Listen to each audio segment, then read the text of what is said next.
అందరికీ నమస్కారం.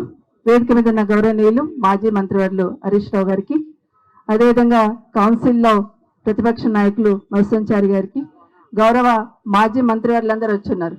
పెద్దలు గౌరవనీయులు ఎక్స్ హోమ్ మినిస్టర్ గారు మహమూద్ అలీ గారు, సోదరులు మల్లారెడ్డి గారు ఎక్స్ మినిస్టర్ గారు, అదేవిధంగా గంగుల కమలాకర్ గారు, గౌరవ మాజీ మంత్రివర్యులు శ్రీనివాస్ యాదవ్ గారితో పాటు గౌరవ శాసనసభ్యులందరూ వచ్చున్నారు. ఈరోజు గోపాల్ గారు వచ్చున్నారు, వెంకటేష్ గారు వచ్చున్నారు, కౌశిక్ రెడ్డి గారు వచ్చున్నారు, సంజయ్ గారు వచ్చున్నారు, ఎమ్మెల్సీ గారు నవీన్ రెడ్డి గారు వచ్చున్నారు, కృష్ణారావు గారు వచ్చున్నారు, వివేక్ గౌడ్ గారు, ఇంతమంది ఎమ్మెల్యేలు అందరం కూడా, మరి రాజశేఖర్ రెడ్డి గారు ఉన్నారు, గౌరవ శాసనసభ్యులు, గౌరవ మాజీ శాసనసభ్యులు కూడా ఉన్నారు. అందరు కూడా ఇక్కడ కొడంగల్ మాజీ శాసనసభ్యులు నరేందర్ రెడ్డి గారితో పాటు లక్ష్మారెడ్డి గారు, స్వామి గౌడ్ గారు పెద్దలు గౌరవనీయులు, వారైతే మనందరు సుపరిచితులు.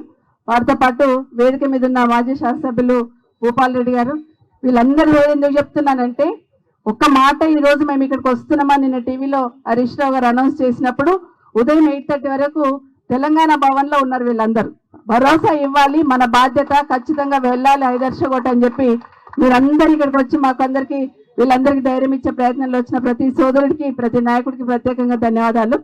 వారం రోజుల నుండి వింటూ ఉన్నాను. మా బాబు మీతో మాట్లాడుతూ కార్తీక్ కొన్ని విషయాలు చెప్తా ఉన్నాడు. పలానా కాలనీలు ఇట్లా పోతుంది, పలానా అపార్ట్మెంట్ ఇట్లా పోతా ఉంది, ఇట్లా అవుతుందమ్మా, నోటీసులు ఇచ్చున్నారని చెప్తా ఉంటే, సరే ఇంకా కొంత ఎక్కడెక్కడ ఇస్తున్నారో క్లారిటీ రావాలి కదా, వచ్చినాక వెళ్దామన్నాను.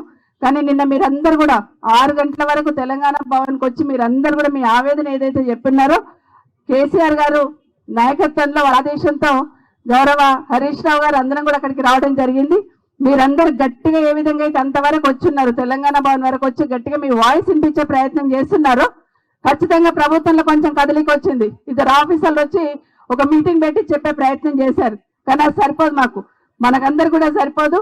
ఇక్కడ మాట్లాడిన ప్రతి ఒక్కరిని చూస్తున్నాం. ఒక్కరొక్కరి మాటల్లో ఆ బాధ వింటుంటే ఎంత బాధ అనిపిస్తుందంటే, ఇప్పుడు ఒక ఆడబిడ్డ మాట్లాడింది, 9 నెలల గర్భవతిని, నెల రోజులు నిద్ర లేకుండా ఉన్నాను అని చెప్తుందంటే, ఒక్కసారి పైన ముఖ్యమంత్రి గారికి నిజంగా మానవత్వం ఉంటే ఈరోజు మాట్లాడిన ఒక్కరొక్కరు మాట్లాడిన మాటలు వింటే ఖచ్చితంగా పునరాలోచించాలి. కానీ ముఖ్యమంత్రి గారికి రోమ్ చక్రవర్తి లాగా ఉంది. రోమ్ తలగబడుతుంటే పీడియలు వాయించినట్టు ఇక్కడ ఇంతమంది ఆక్రోషంతో గుండెలాగి చనిపోతుంటే కూడా వినిపించినట్టు ముఖ్యమంత్రి ప్రవర్తిస్తున్న విషయాన్ని మనం గమనించున్నాం.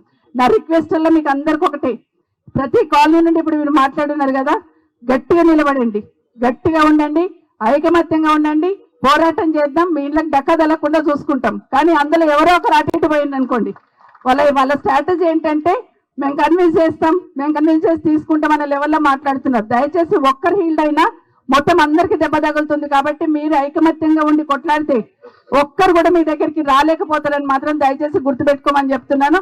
పోతున్న వాళ్ళే కాదు, ఈ ఐదర్శకోట్ల వందలాది కాలనీలు ఉన్నాయి, ఈ బండ్లగూడ కార్పొరేషన్ లో వందలాది కాలనీలు ఉన్నాయి.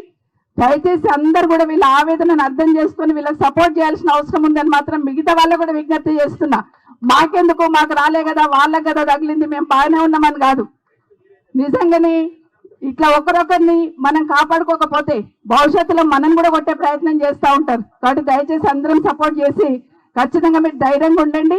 ఎప్పుడు అవసరం ఉన్నా బీఆర్ఎస్ పార్టీ మీకు అండగా ఉంటుందని బీఆర్ఎస్ భవన్ నుండి కేటీఆర్ గారు, వర్కింగ్ ప్రెసిడెంట్ గారు, కేసీఆర్ గారి నాయకత్వంలో స్టేట్మెంట్ ఇవ్వడం, నేను హరీష్ రావు గారు రావడం, మీకు అందరికీ కూడా ఒక భరోసా ఇవ్వడం అనేది చూస్తున్నాం. ఖచ్చితంగా మీరు అందరు కూడా నిన్న చెప్పినట్టే లీగల్గా అయినా ఫైట్ చేయడానికి సిద్ధం. అసలు మీ దగ్గరికి రాకుండా ఆపాలనే అందరి తాపత్రయం. ఆ విధంగా ఫైట్ చేద్దాం. మీరు అందరు గట్టిగా ఉండండి అని మీకు అందరు కూడా మరొకసారి మనవి చేస్తూ, ఇప్పటికీ కూడా ఒక క్లారిటీ ఇస్తలేరు. ఇప్పటికీ కూడా ఎంతవరకు ఏం పోతుంది అని ఒక క్లారిటీ ఇస్తలేరు అధికారంలో ఉన్న వాళ్ళు. ఎందుకంటే వాళ్ళకే క్లారిటీ లేదు. ఏదో ఒక భయం చేసి భయభ్రాంతులకు చేసి లబ్ధి పొందాలనే ప్రయత్నం చేస్తున్నారు. మీరు ధైర్యంగా ఉండండి. ఖచ్చితంగా మీ పక్షాన బీఆర్ఎస్ పార్టీ ఉంటుందని మీకు అందరికీ మనవి చేస్తా ఉన్నాను.